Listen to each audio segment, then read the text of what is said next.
Revolution and Represent 107.3 FM. My name is Tariq. Now, listeners, you may remember not too long ago we had a spoken word artist by the name of Sully Breaks.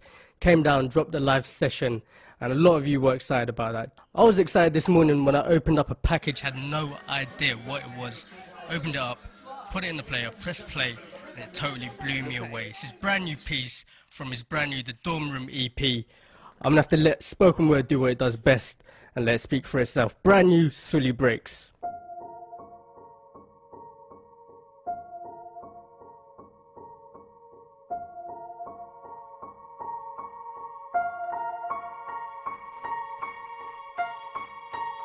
Right now, there is a kid finishing parents' evening in a heated discussion with his mother, saying, why does he have to study subjects he will never ever use in his life?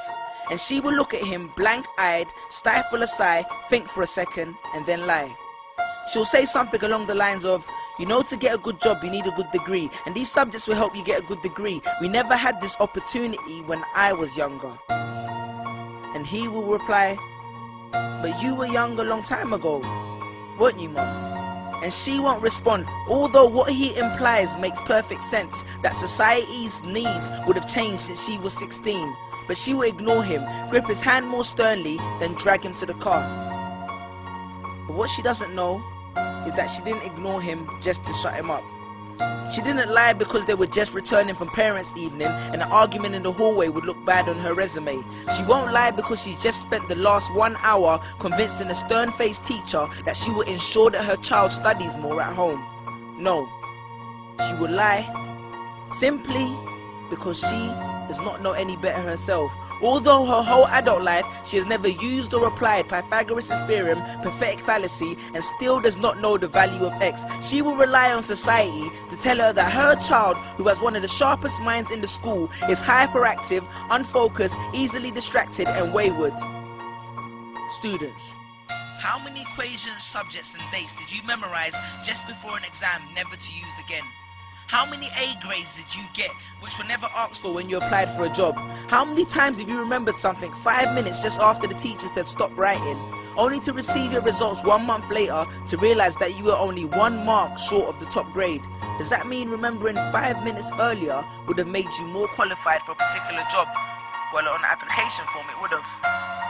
We all have different abilities, thought processes, experiences and genes. So why is a class full of individuals tested by the same means?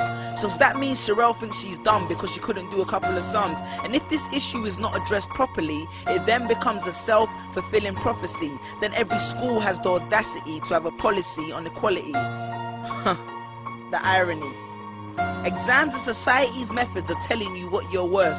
But you can't let society tell you what you are, because it's the same society that tells you that abortion is wrong but then looks down on teenage parents. The same society that sells products to promote natural hair, looks and smooth complexion, with the model on the box half photoshopped and has fake lashes and hair extensions, with pastors that preach charity but own private jets, imams that preach against greed but are all fat, parents that say they want educated kids but constantly marvel at how rich Richard Branson is, governments that preach peace but endorse wars, that say they believe so much in the importance of higher education and further learning, then why increase tuition fees every single year?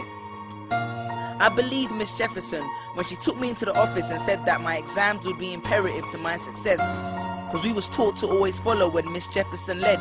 But then I took Jefferson out of the equation and learned to think for myself. I realized we was taught to always follow when Miss led. The irony.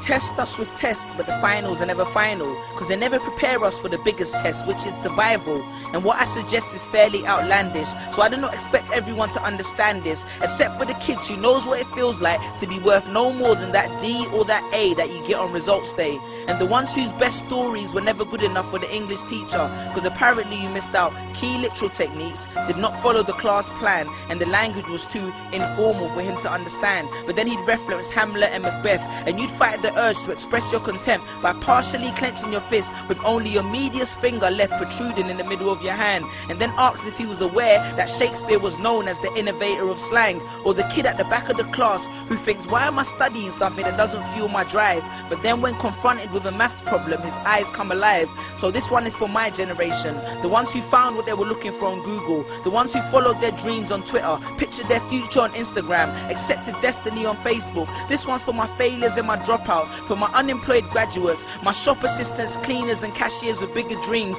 my self-employed entrepreneurs, my world changers and my dream chasers. Because the purpose of why I hate school but love education was not to initiate a worldwide debate, but to let them know that whether 72 or 88, 44 or 68, we will not let exam results decide our fate. Peace.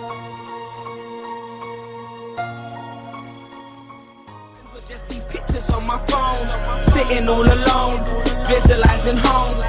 And all my friends were just these pictures on my phone, pictures on my phone.